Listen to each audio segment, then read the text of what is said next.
adding ink, sanding, and adding paint all with one tool, and it has a funky name. It's called the Groove tool. It's a fun tool. That's a fun tool. We're going to show it off here right away.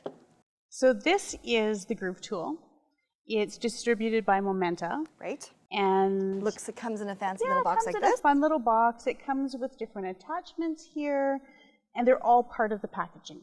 They all come together. They all come together, and you can order more accessories for it if you need to. Okay.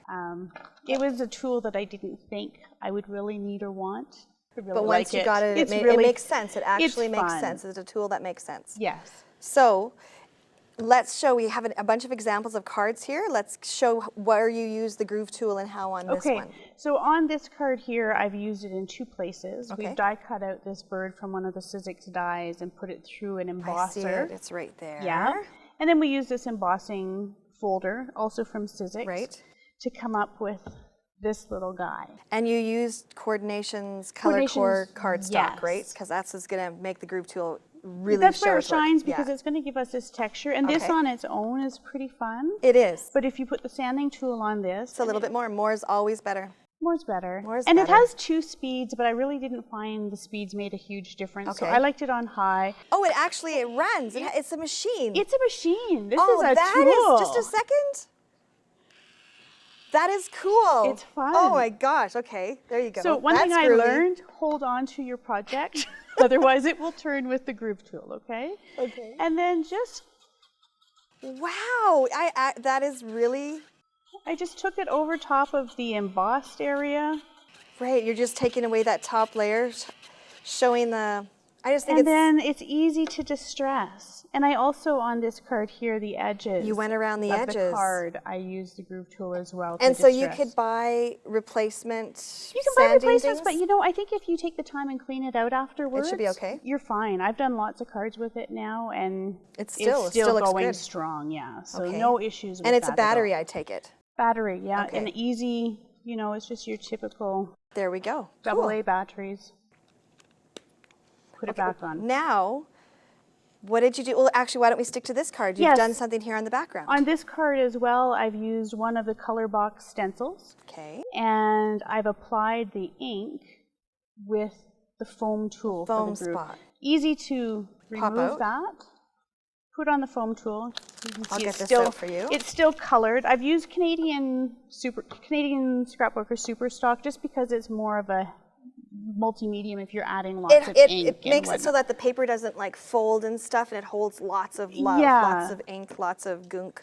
So if I were working this whole piece at home, I might tape this down just so I've got more time. But for the sake of the demo, I'm using some chalk ink here.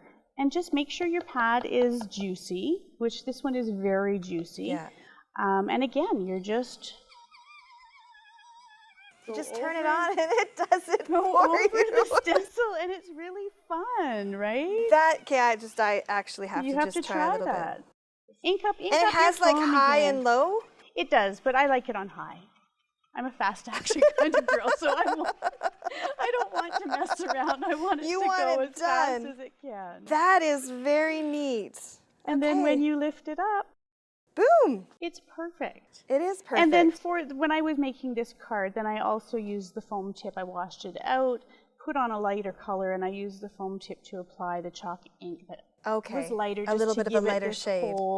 Because this whole background was white? Whole background was white. And you went ahead and all colored the it. ink was applied with the Groove using tool. the Groove tool. I love it. It's really quite fun. Okay, next. That one. Where did you use it there? On this one here, again, I use Canadian Scrapbooker Super Stock. Okay. And I use a ColorBox stencil. You can see my colors are still on there. And look at that. You used this great Sizzix die. Yes, same technique. Same technique. I used the embossing folder, ran it through with the Coordinations ColorCore cardstock paper. There you go. And what I did with this one here is I mixed the eyes ink. Oh yes, this is the Clearsnap. Pigment, the Aladine ink distributed by Clearsnap.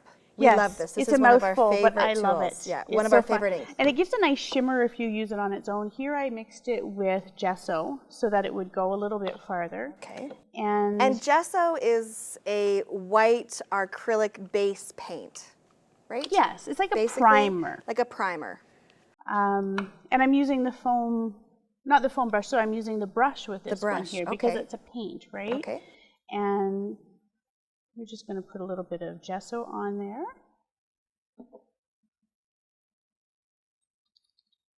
Just a couple of drops? Couple drops. Because you're mixing it with the white gesso. Don't mix the head into the gesso of the dopper. No, Oh, you don't want to do this. Heart-wrenching. And sometimes, you know, if I'm at home, I might use a non-stick sheet. But for the ease of here, this is throwaway, right? All right.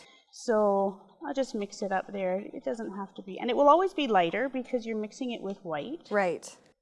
And I'll grab you your stencil. And same thing, I would tape it at home, and I probably should have done a little bit more. Hold it. But Just let's do a little this section one here. Because I'm using paint on this one, you probably don't want as detailed a print, just so if it goes up under it. But it's fun for those big overall. Okay. And so you lift it off, and look, your paint is perfectly applied. And then on this one again, I use the foam and put that coral color. Like afterwards, you went around with the. Yeah. Okay. I can't do that here now no, for you because it'd be it's one wet big and it would be a beautiful color of mud. Very nice. So that's basically what I've done, and I am really enjoying it. You can foam edge ink around your cards to distress if you want, sand it, have fun with it. That's fun. But best of all, you should get one. Yes. I think everybody should have one. I love it. Love it. Thank you, Kim, for showing us how to use the Groove tool.